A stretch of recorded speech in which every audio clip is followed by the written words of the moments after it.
Welcome to the WHHI-TV Daily News. I'm Betsy McDaniel, and here are today's headlines. It is with great sadness that we begin today with a heartbreaking update that nobody wanted. Late yesterday morning, the body of missing Bluffton man, 79-year-old Jack Tribble, was found near a pond about a half a mile from the care facility where he was last seen on August 23rd. All of us at WHHI send our deepest condolences to his family and friends. On a lighter note, after 40 years, there is going to be a new model of the Delorean sports car. It's a bit different than the iconic DMC-12 that Doc and Marty made so famous in the Back to the Future movies. The new car is based loosely on the DMC-24, which was never actually manufactured. Pretending the car's evolution never stopped, designers made quarterly models of the Alpha 2 to 4 before landing on today's Alpha 5. The trademark gull-wing doors are still there, but no flux capacitor. This version is an electric four-seater, all-wheel drive vehicle with an estimated 300-mile range on the battery. When it hits the roads in 2024, you can expect it will put you back about $145,000. The Lowcountry has received some national attention from Newsweek magazine as one of 13 great multicultural destinations in the United States for our Gullah Geechee heritage.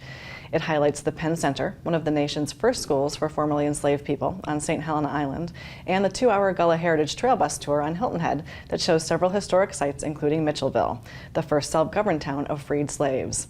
The article's bonus tip is to include October 1st as part of a visit, as that is when the Lowcountry Fish and Grits Musical Festival will showcase music and local cuisine designed to bring awareness to the Gullah Geechee culture. A couple of South Carolina congressmen have events that have become pretty well known around the state. Jeff Duncan has his annual Faith and Freedom Barbecue, Jim Clyburn his world-famous fish fry. This year, Senator Tim Scott is launching a marquee event of his own.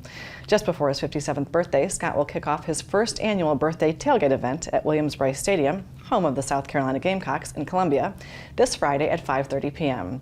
He is naming the event Big Thursday as an homage to the former tradition of the Clemson and USC football game played on a Thursday during the state fair. Scott, the only black Republican in the Senate, is running for re-election in November, which he says will be his last Senate run.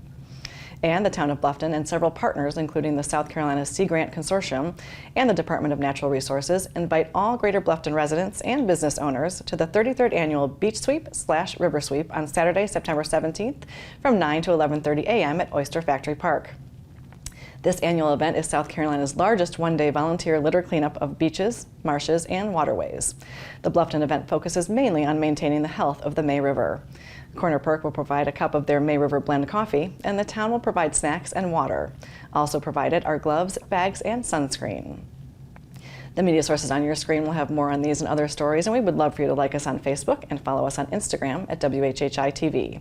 And if you have an idea for a news story, we'd love to hear it, so drop us a line at news@WHHITV.com. And now here's Justin Jarrett with what happened last night in the Loco.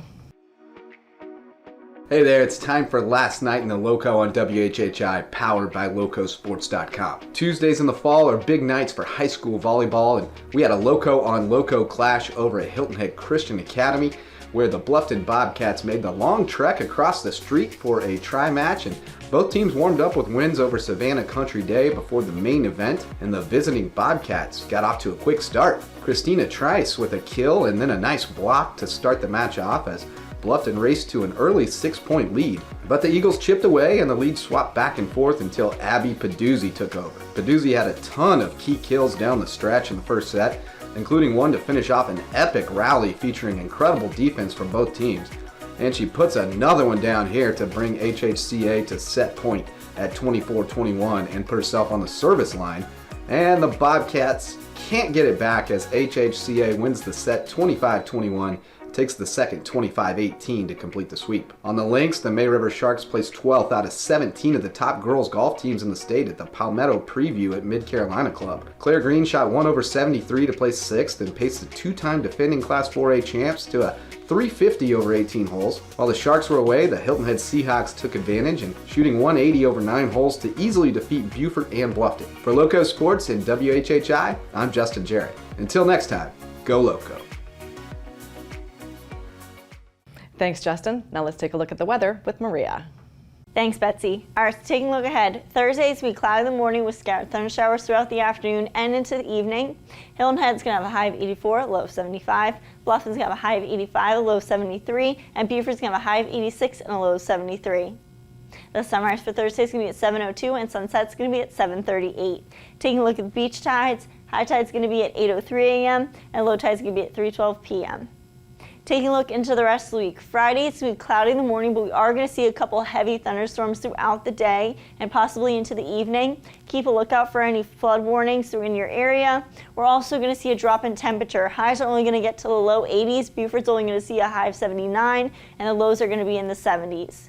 Come Saturday, it's going to be cloudy with a couple of thunder showers in the afternoon and possibly into the evening. Again, watch for flood warnings. Highs are going to be in the 80s, lows in the 70s. And then come Sunday, it's going to be cloudy with thunderstorms throughout the afternoon and into the evening with highs in the 80s and lows in the 70s. That's it for today. Let's get back to the desk. Thanks, Maria, and we'll be back in just a moment with the latest from Second Helpings. Stay with us.